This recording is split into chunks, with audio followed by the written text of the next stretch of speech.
I'm Morgan, 32 years old today, and for weeks my family has been whispering, just wait, something big is coming for your birthday. Their secretive smiles and hushed phone calls had me believing this year would finally be different. Despite my successful career, I've always felt overlooked in my family's eyes. If only I'd known their excitement wasn't for me at all. Before I share how I discovered the heartbreaking truth behind their promise and what happened 3 days later that changed everything, drop a comment letting me know where you're watching from and hit that subscribe button to join our community of real-life stories. I've always been the responsible one. While other marketing executives spent weekends networking at trendy rooftop bars, I drove 2 hours to my parents' suburban home for Sunday dinners. Family first, that's what Barbara and James Matthews taught their children. Yet somehow, that lesson seemed to apply differently to me than to my younger siblings, Heather and Brian. Looking back, I should have seen the pattern. When I turned 16, my Sweet 16 became a footnote because Brian made the varsity baseball team that weekend. My 21st birthday dinner was cut short because Heather had college orientation the next morning. My 30th? Everyone was too exhausted from planning my cousin's wedding the previous day to do more than hand me a store-bought cake. It's just a birthday, my mother would say, patting my hand. You'll have another one next year. But this year felt different. 2 weeks before my birthday, I noticed the whispers. Mom and Dad would be talking in the kitchen, only to abruptly change the subject when I walked in. Phone calls ended suspiciously as I approached. Even Brian, usually incapable of keeping secrets, was being mysteriously tight-lipped. Morgan. Honey, my mother said during our weekly phone call, make sure you don't plan anything big for your birthday this year. Why not? I asked, trying to keep the hope from my voice. Just trust me, she replied, and I could hear the smile in her voice. Something big is coming. You'll see. The text started rolling in from my siblings soon after. From Heather. Mom told you about your birthday, right? You're going to be so shocked. From Brian. Don't make any plans for your birthday. Seriously, you'll thank me later. For the first time in years, I allowed myself to get excited. Maybe they finally realized how much their oversight had hurt me over the years. Maybe they were planning something truly special to make up for it. My best friend Leah encouraged this line of thinking when I met her for coffee the following weekend. It's about time, she said, stirring her latte vigorously. Maybe they finally realized how much they've been neglecting you all these years. You think? I couldn't help the hopeful note in my voice. Absolutely. You're always there for them, Morgan. Always putting their needs first. It's about time they did the same for you. I nodded, allowing myself to believe it. What do you think they're planning? A surprise party. Could be. Leah said. Or maybe they're taking you somewhere special. A weekend trip or something. My dad did mention something about the beach last month, I recalled. Do you think they could be planning a family vacation? It's possible. Or maybe it's a really special gift. Something you've always wanted. The possibilities swirled in my mind. A weekend at that coastal bed and breakfast I'd been eyeing. The designer watch I'd admired but couldn't justify buying for myself. Maybe even that cooking class series I'd mentioned wanting to take. Family gatherings increased in frequency as my birthday approached. Casual dinners, impromptu brunches, each one feeling like it had a hidden purpose. I'd catch my mother and sister exchanging glances. My father would step out to take phone calls. Brian kept checking his phone as if waiting for important updates. Everything okay? I'd ask. Just fine. They'd reply in unison, a little too quickly. Just enjoying family time. Each time I left these gatherings, my anticipation grew. Whatever they were planning, it was clearly elaborate. My family had never gone to such lengths to keep a secret from me before. This had to be something truly special. At work, I couldn't focus.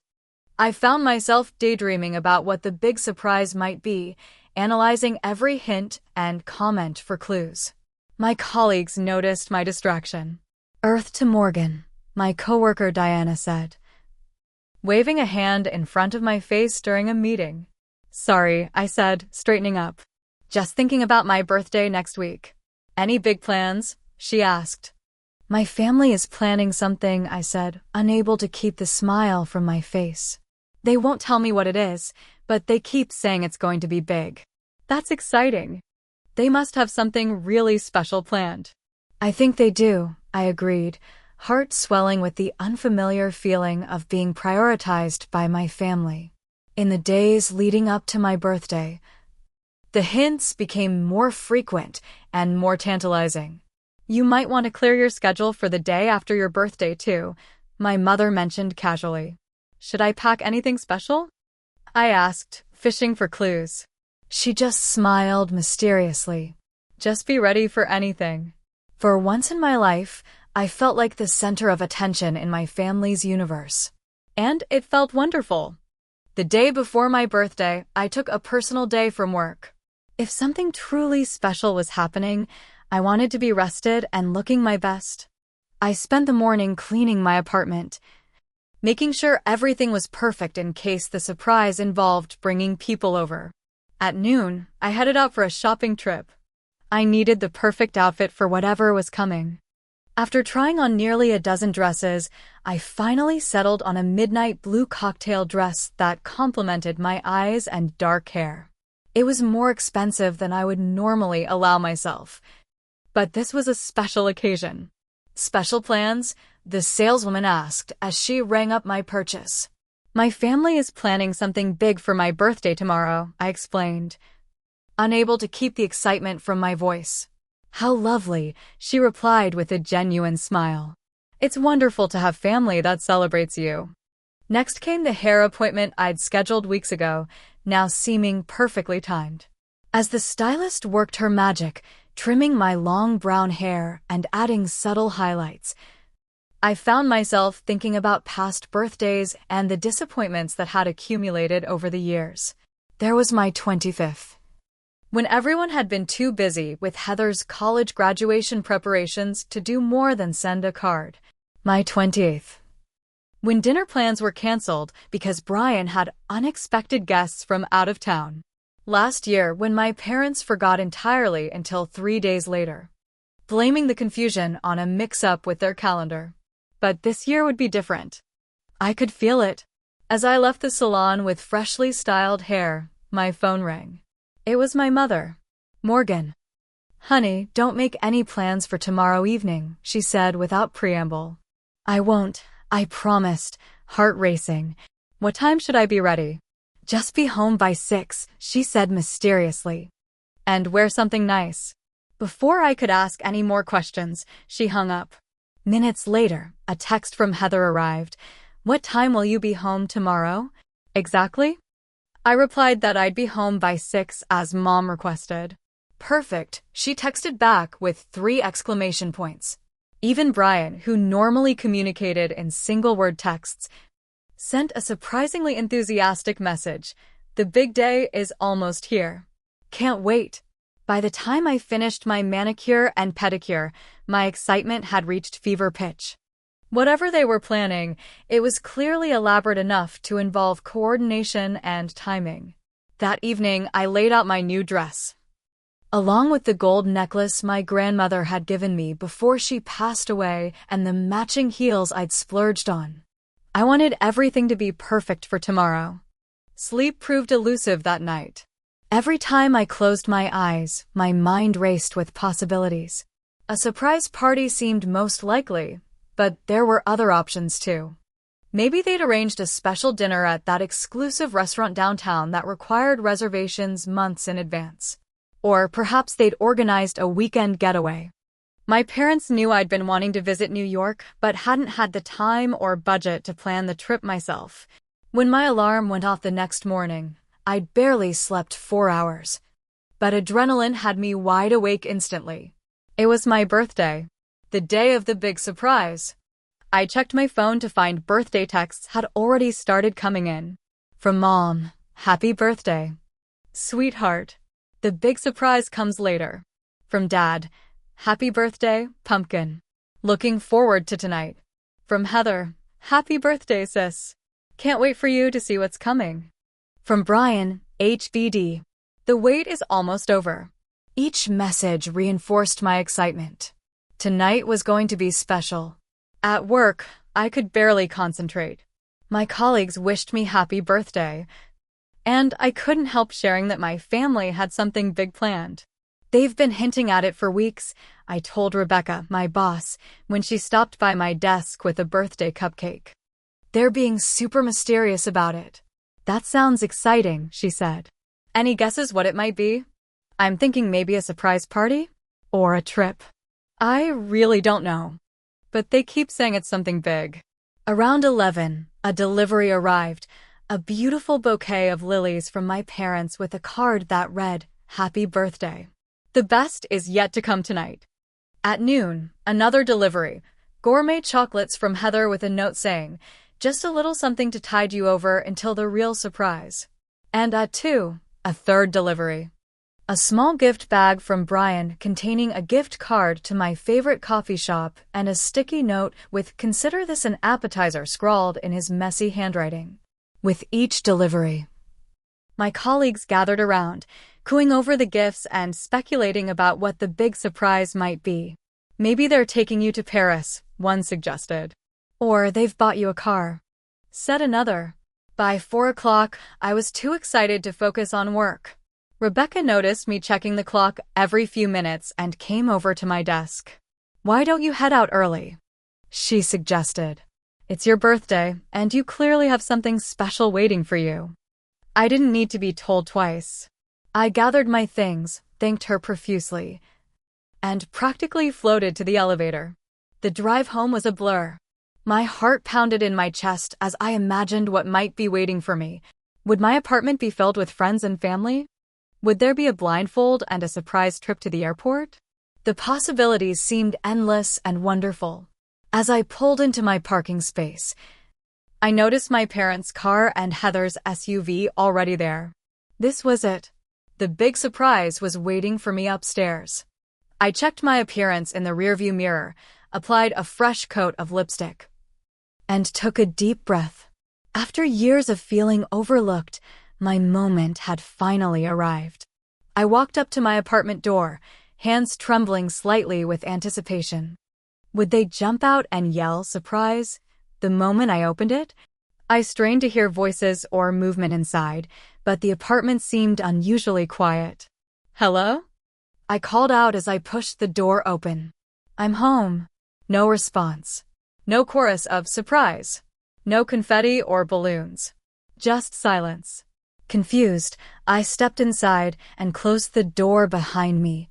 My apartment looked exactly as I'd left it that morning, with no sign of birthday decorations or a gathering. "Mom? Dad?"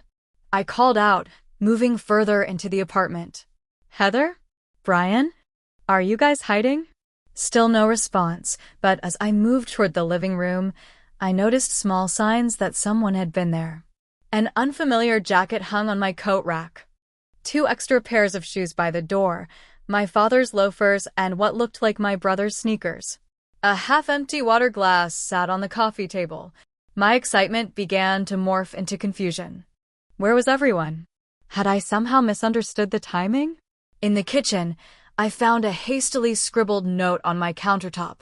Had to leave for emergency. Will explain later. Mom. Emergency? What emergency? And why hadn't anyone called to let me know? I pulled out my phone to check for missed calls or texts, but there were none beyond the birthday messages from earlier. A knot began to form in my stomach. Something felt wrong. This wasn't how this day was supposed to go. After weeks of hints and build-up, I was standing alone in my apartment with nothing but a cryptic note. I moved through the rooms, looking for any clue about what had happened or what the big surprise was supposed to be. In the living room, nothing. In the hallway, nothing. In my bedroom, the dress I'd laid out still waited unworn. Back in the kitchen, I noticed something I'd missed before. My digital camera sitting on the counter. I rarely used it anymore, preferring my phone for everyday photos. I couldn't remember the last time I'd taken it out of the drawer. With growing unease, I picked it up and turned it on. The display lit up, showing it had recently been used. There were new photos, dozens of them, taken today. I pressed the view button and began scrolling through them. The first few showed my parents, smiling widely at the camera. Then Heather and a man I recognized as her boyfriend Tyler. Then Brian making a goofy face. They appeared to be at a restaurant I didn't recognize, some upscale place with mood lighting and fancy table settings. I continued scrolling, confusion deepening. Photo after photo of my family members, all dressed up, raising glasses and toasts, laughing together.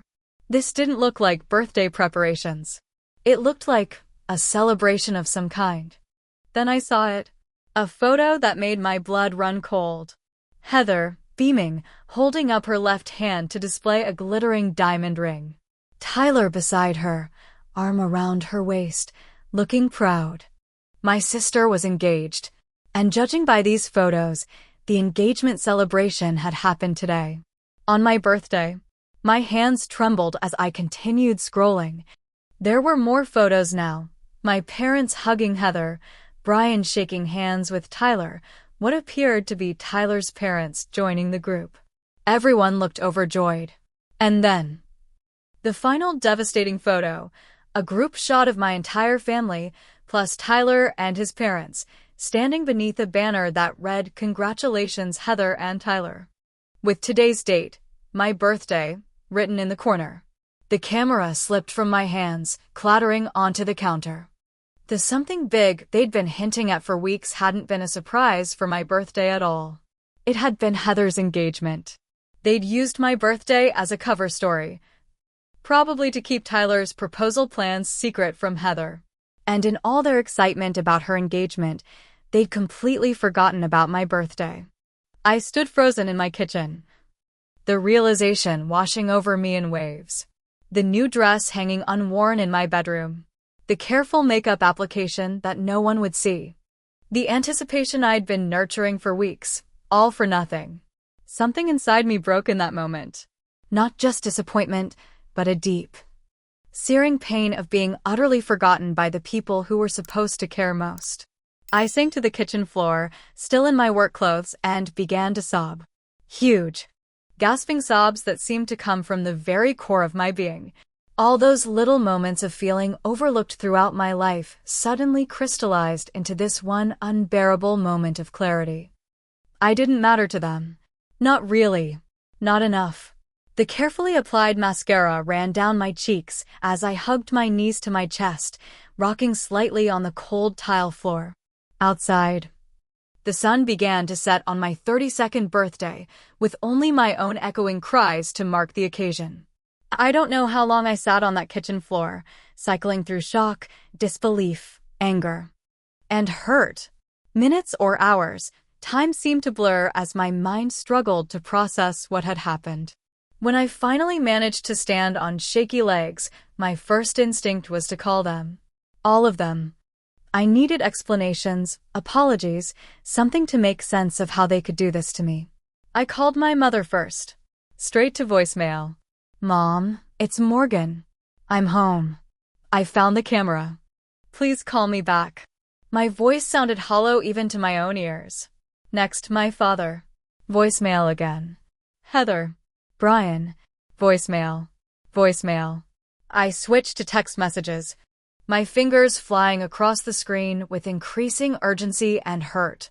To Mom, "I know about Heather's engagement. You forgot my birthday for her engagement party? Please call me." To Dad, "How could you all do this? You've been telling me for weeks something big was coming for my birthday." To Heather, "Congratulations on your engagement. Thanks for using my birthday as your celebration day." To Brian, "I thought at least you would remember it was my birthday. Guess I was wrong about that too." I paced my apartment, phone clutched in my hand, waiting for responses that didn't come. With each passing minute, my hurt crystallized into something harder, sharper. An hour later, my phone finally buzzed. A text from my mother. "So sorry, honey. Got caught up in the excitement. Heather and Tyler decided to announce today. We'll celebrate your birthday tomorrow, promise." Then another from my father. "Happy birthday, pumpkin. Big surprise for Heather today. We'll do your birthday dinner this weekend. From Heather, OMG, I'm engaged. Tyler proposed at lunch. Sorry about your birthday. We can do something special tomorrow. From Brian, sorry sis. This just happened suddenly. Mom and Dad got carried away. Each message landed like a blow. Not one of them acknowledged the weeks of build-up, the hints about something big coming for my birthday. Not one recognized how their actions had hurt me. They were just, sorry. As if they'd accidentally stepped on my toe, not crushed my heart. I was still staring at these inadequate apologies when my phone rang. Mom. I answered, my voice tight with barely controlled emotion. Morgan, honey, I'm so sorry about today, she began without preamble. You wouldn't believe what happened. Tyler was planning to propose next week. But he couldn't wait and did it at lunch today. We were all so surprised. Were you? My voice was ice. Because you've all been telling me for weeks that something big is coming for my birthday. Was that just a coincidence? A pause. Well, we knew Tyler was planning to propose soon. But we didn't know exactly when, she admitted. But honey, this is your sister's engagement. It's a once-in-a-lifetime event. And my birthday is just another birthday, right? One of 32 so far, no big deal if you skip this one. Morgan, don't be like that. We can celebrate your birthday tomorrow or this weekend. You're an adult, for goodness sake. Heather needs this special moment. The casual dismissal in her voice broke something open inside me. You've been building up my expectations for weeks, Mom. Weeks. Making me think you were finally going to make my birthday special. Do you have any idea how that feels? To be told something wonderful is coming, only to discover it was never for you at all?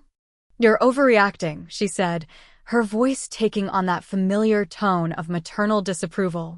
This isn't just about you. It never is, I whispered, and hung up.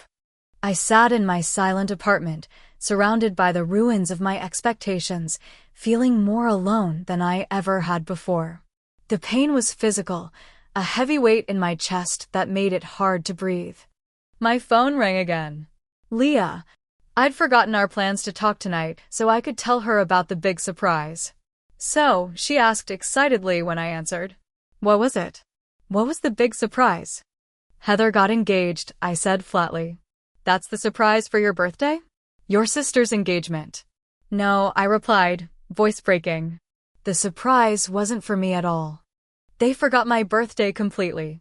The something big was Heather's engagement, which they celebrated today instead of my birthday. What? Leah's voice rose in disbelief. Are you serious? After all that build-up. Dead serious. They left me a note saying there was an emergency, and they had to leave. The emergency was celebrating my sister's engagement on my birthday. I'm coming over, Leah said immediately. Don't move. I'll bring wine. 30 minutes later, Leah was at my door with 2 bottles of wine and a pint of ice cream. One look at my tear-stained face, and she wrapped me in a fierce hug. They're idiots, she declared, marching to the kitchen to find glasses. Complete and utter idiots. I followed her, feeling slightly less alone. Am I overreacting? My mom thinks I'm being childish. Leah whirled around, eyes flashing. Overreacting? They spent weeks telling you something special was coming for your birthday, then ditched you to celebrate your sister's engagement on your actual birthday, and they think you're overreacting? Put that way, it did sound objectively terrible. They do this to you all the time, Morgan, Leah continued, pouring generous glasses of wine for both of us. They take you for granted. They expect you to always understand, to always put everyone else first. And when you finally have a normal human reaction to being hurt, they make you feel bad about it. I sank onto a kitchen chair, the truth of her words hitting home. I've always been the understanding one, the responsible one. And they've taken advantage of that, Leah finished for me.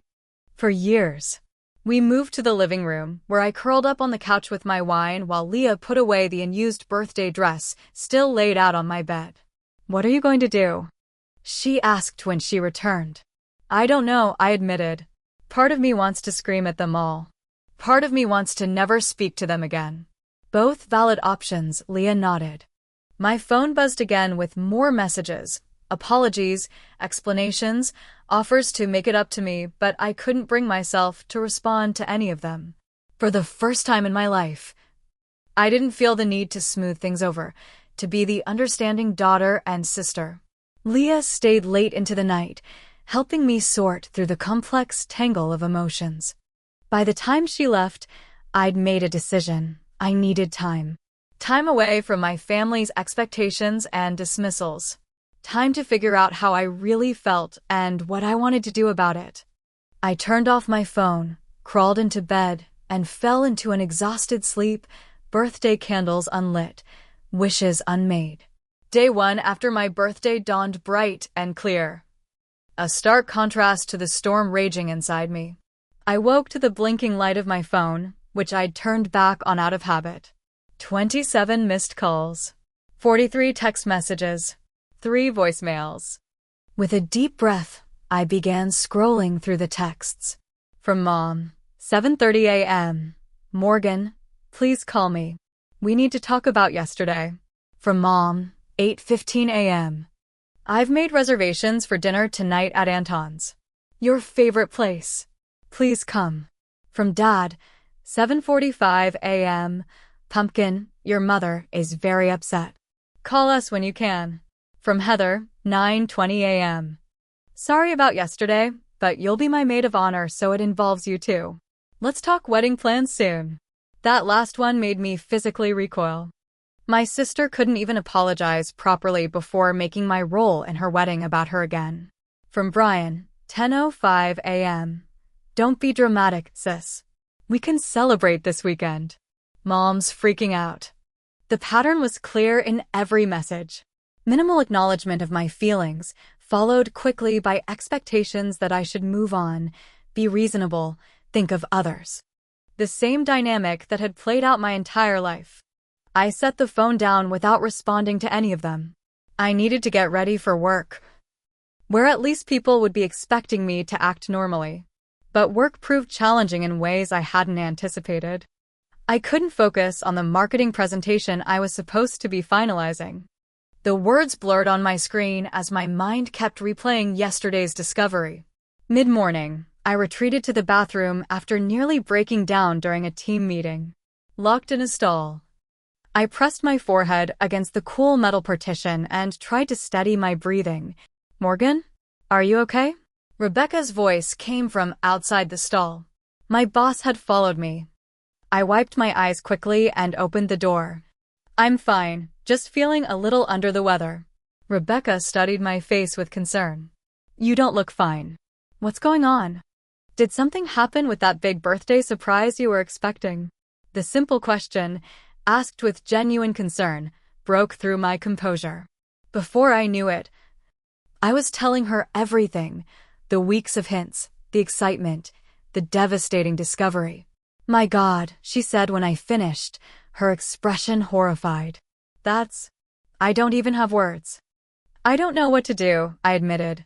They keep messaging me like I should just get over it. Listen, Rebecca said firmly, I'm giving you the rest of the week off. Paid personal days. You need time to process this and decide what you want to do. But the Johnson presentation. Diana can handle it. Your well-being is more important right now. Her kindness nearly undid me again. I thanked her profusely, gathered my things, and headed home, where I spent the rest of the day alternating between angry crying jags and periods of numb disbelief. By evening, the tone of my family's messages had shifted from apologetic to concerned, then to annoyed at my continued silence.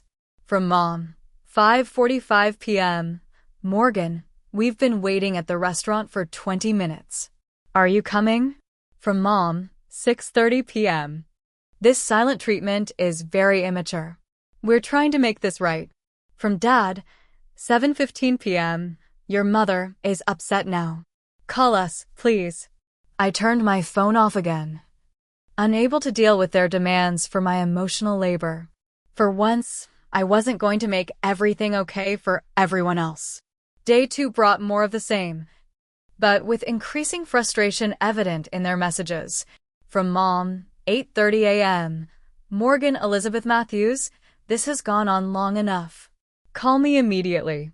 From Heather, 10:15 a.m. Seriously? You're still not talking to any of us? It's not like we did it on purpose. From Dad, 12:45 p.m. Your mother is worried sick. This isn't like you. But the message that cut deepest came in the form of a voicemail from my mother that afternoon. Morgan, I don't understand why you're behaving this way. It's not always about you. Heather is engaged. This is a happy time for our family. Your birthday happens every year. You're being childish and selfish, and quite frankly, it's disappointing. Call me when you're ready to act like an adult. I played it twice, letting the words sink in. It's not always about you. Had it ever been? Had there ever been a time when my feelings, my milestones, my needs had taken priority in this family?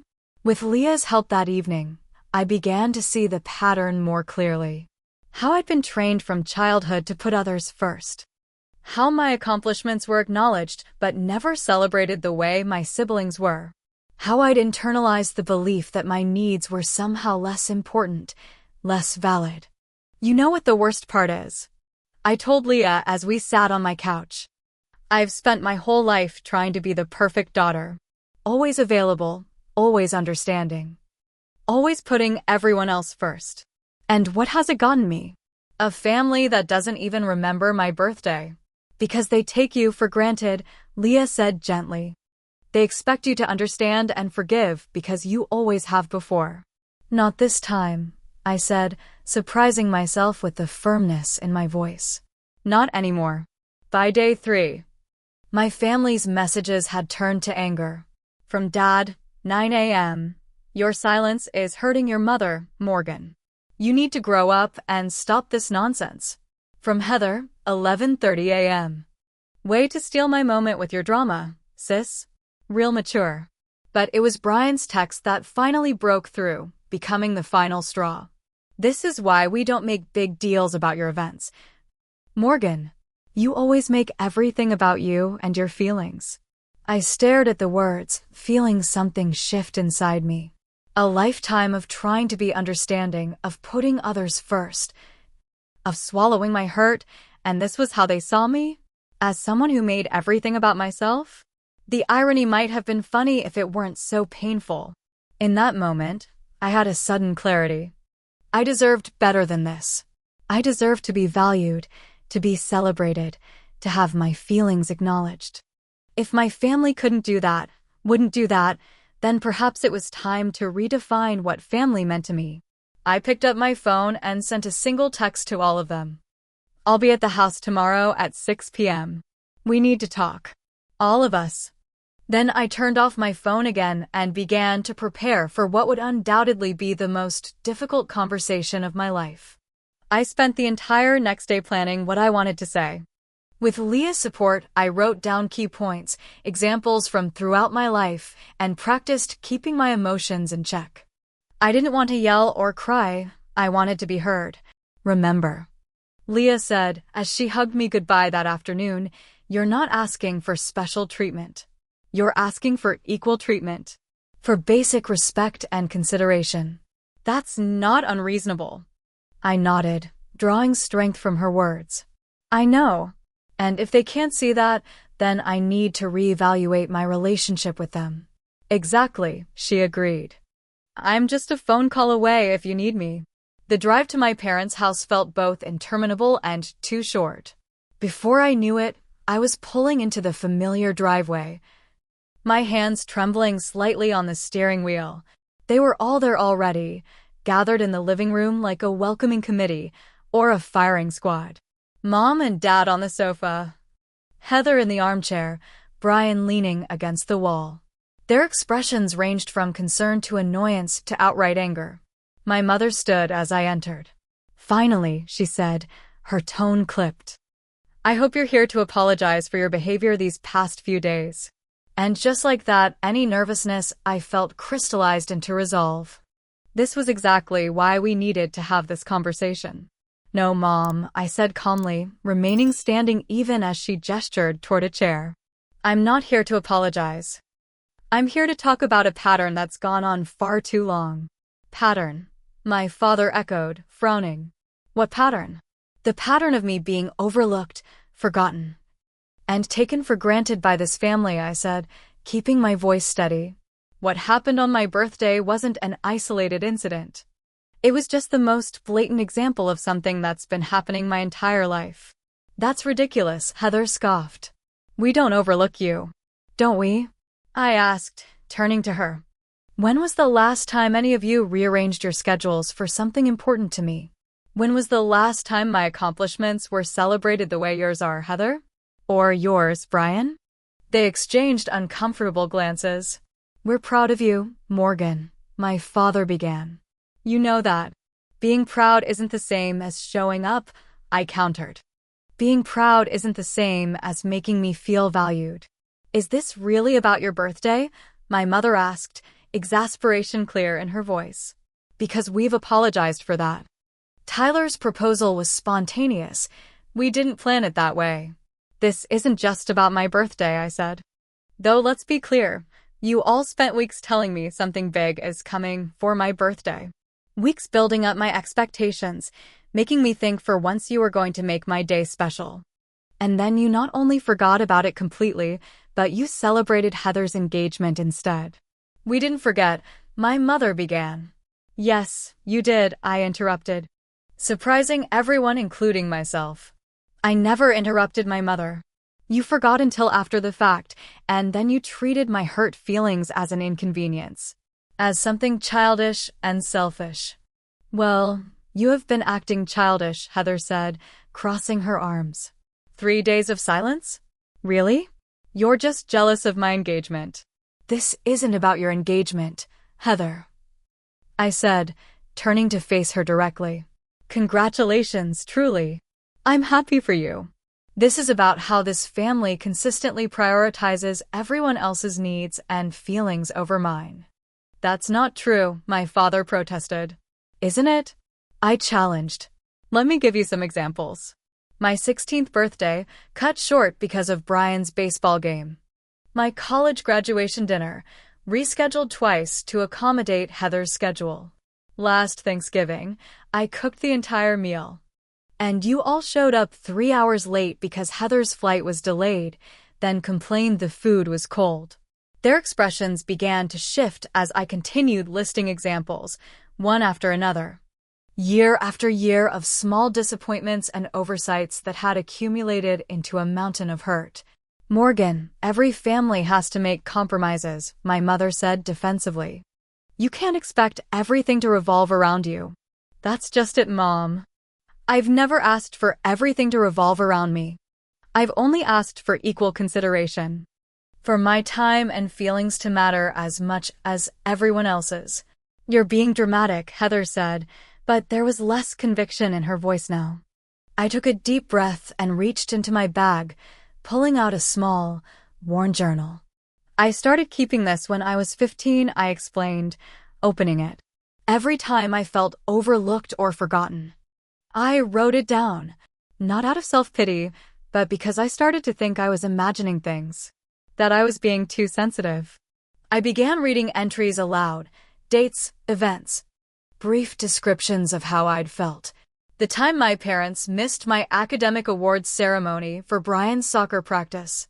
The Christmas when everyone got thoughtful gifts except me, who received a generic gift card. The family vacation planned during my final exams, which I'd had to miss entirely. As I read, a heavy silence fell over the room. Even Heather had the grace to look uncomfortable. I had no idea you felt this way, my father said finally, his voice subdued. How could you not know? I asked, genuinely curious. I've tried to talk about it before. I've expressed disappointment when plans were changed or canceled. I've asked for more consideration. You always seemed fine with it. My mother said weakly, You never made a fuss. Because I was taught not to, I replied. I was taught that making a fuss was selfish and immature. That being understanding and accommodating was being a good daughter, a good sister. So what are you saying? Heather demanded, though some of the defensiveness had left her tone. That we're terrible people who don't care about you. No, I said, shaking my head. I'm saying we've fallen into a pattern that hurts me and I can't do it anymore. I'm saying I deserve the same consideration and respect that all of you expect from me. She's right, Brian said suddenly, surprising everyone.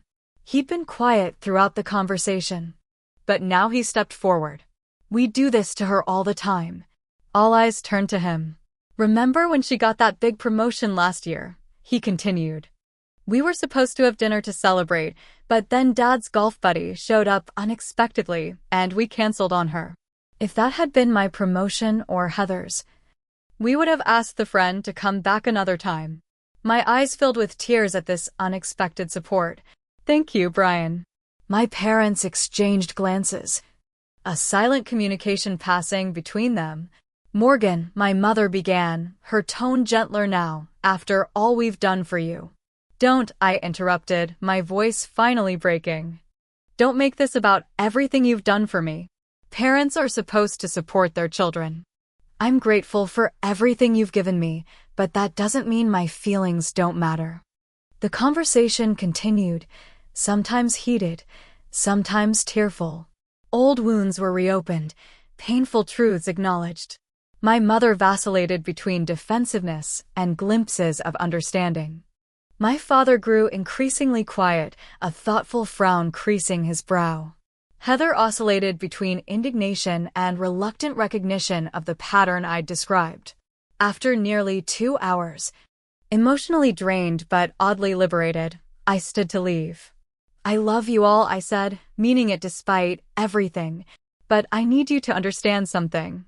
I deserve to be valued. I won't beg for scraps of attention anymore. Either we find a way to have a relationship where my needs and feelings matter too, or we need to rethink what our relationship looks like going forward. I walked out despite their protests, got into my car, and drove away.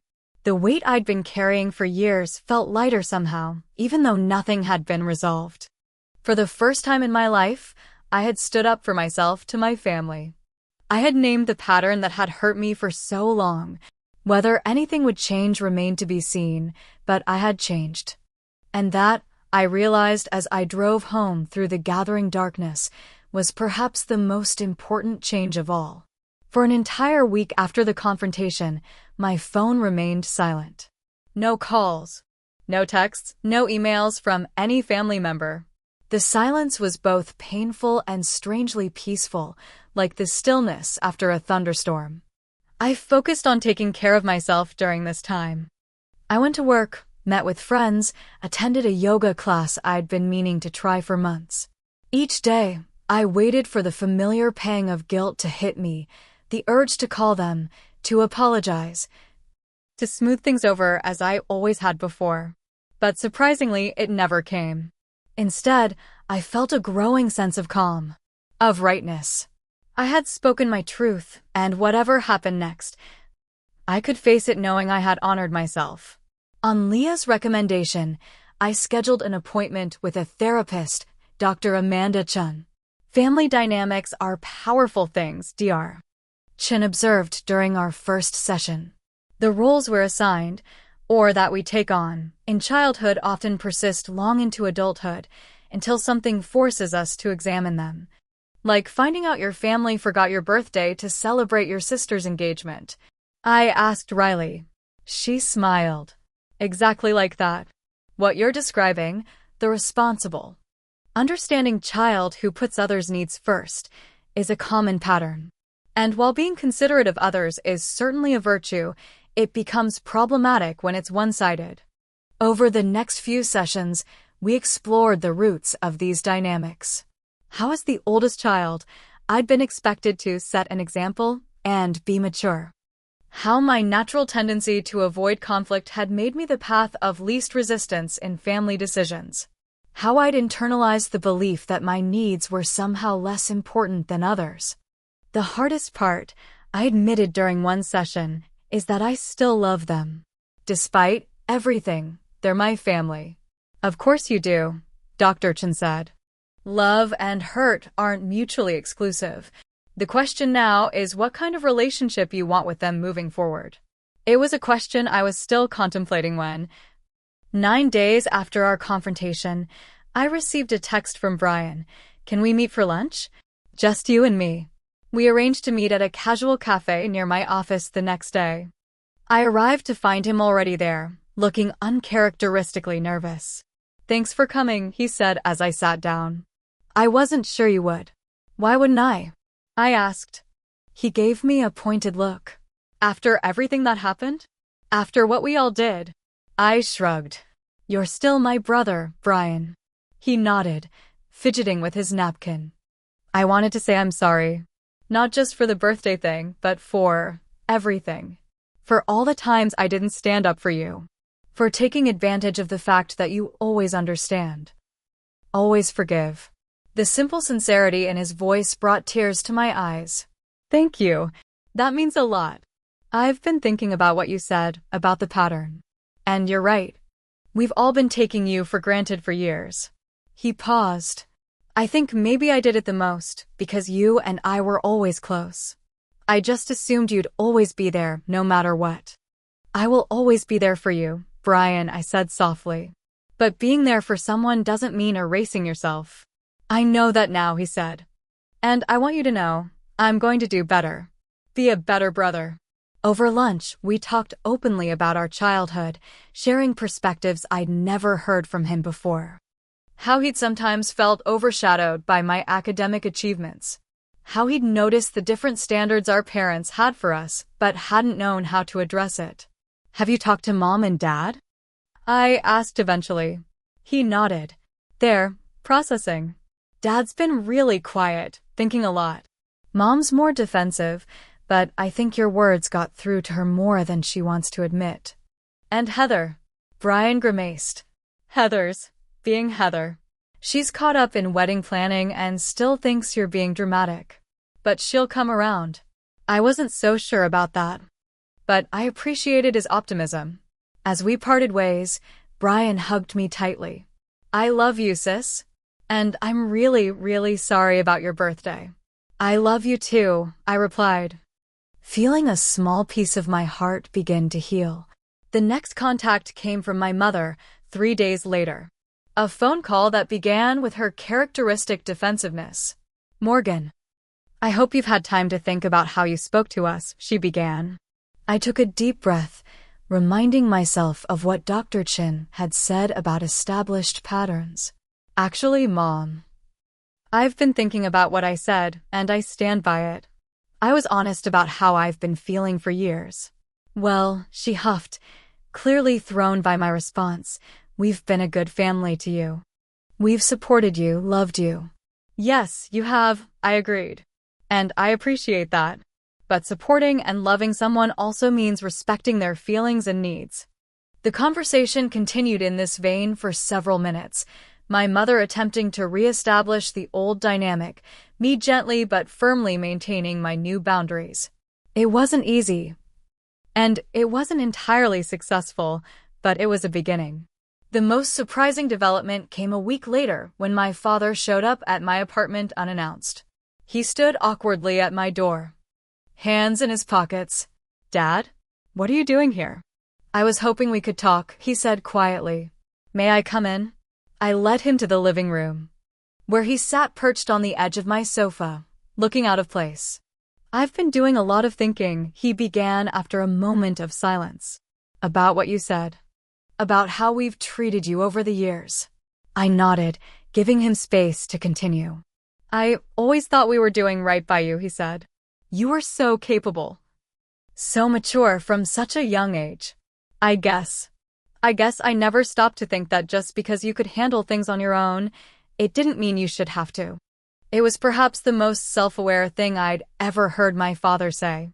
Thank you for recognizing that, Dad. I'm not good at this, he admitted, gesturing vaguely. Talking about feelings. But I want you to know, I'm proud of you, Morgan. Not just for your accomplishments, but for having the courage to tell us some hard truths. Tears pricked at my eyes. That means a lot, Dad.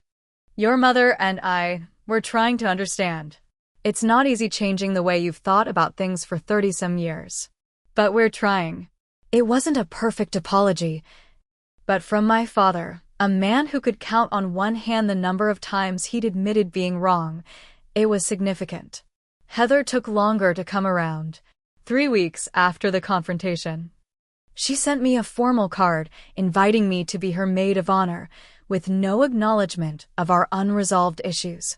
I called her directly. "Heather, we need to talk before I can answer this." "What is there to talk about?" she asked defensively. "Are you still upset about your birthday? Because we've all apologized for that. This isn't just about my birthday." I explained patiently. It's about patterns of behavior that need to change if we're going to have a healthy relationship moving forward. After some resistance, she agreed to meet. Our conversation was difficult. Heather had always struggled to see perspectives other than her own, but by the end, we'd reached a tentative understanding. "I can't be your maid of honor," I told her gently. "Not because I don't love you or support your marriage, but because I need to establish some new boundaries.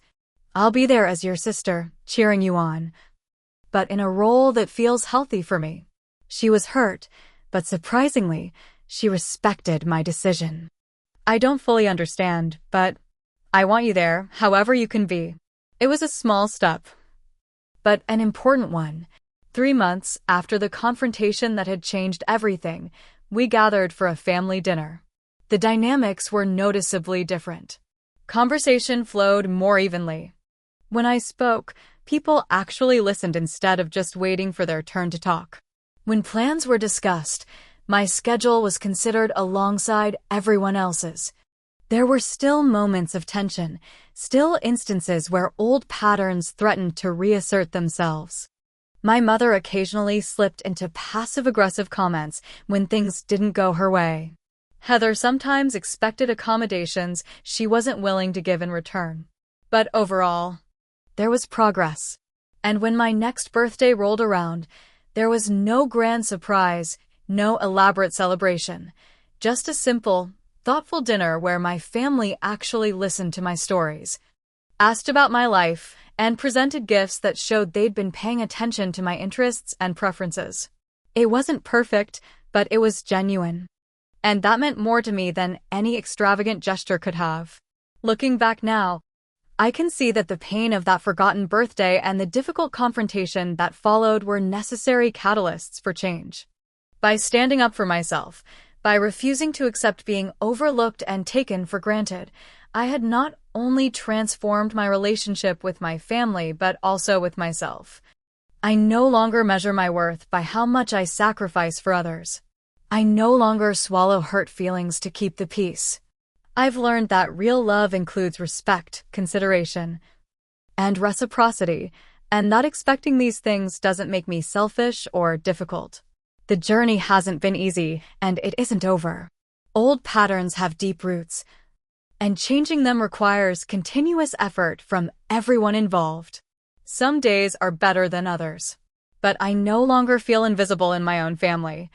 I no longer feel that my needs and feelings come last. And perhaps most importantly, I've discovered that my value doesn't depend on my family's validation.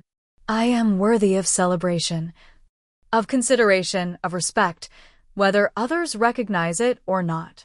If you've ever felt overlooked or taken for granted by the people who should value you most, I hope my story gives you courage. The courage to speak your truth, to set healthy boundaries, and to expect the respect you deserve. It isn't easy, but it is worth it. Have you ever had to stand up to family for your own well-being? Share your experiences in the comments below.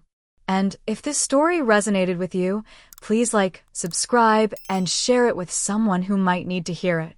Remember, you deserve to be valued, not just by others, but by yourself. Thank you for listening to my story, and I wish you strength on your own journey of self-discovery and growth.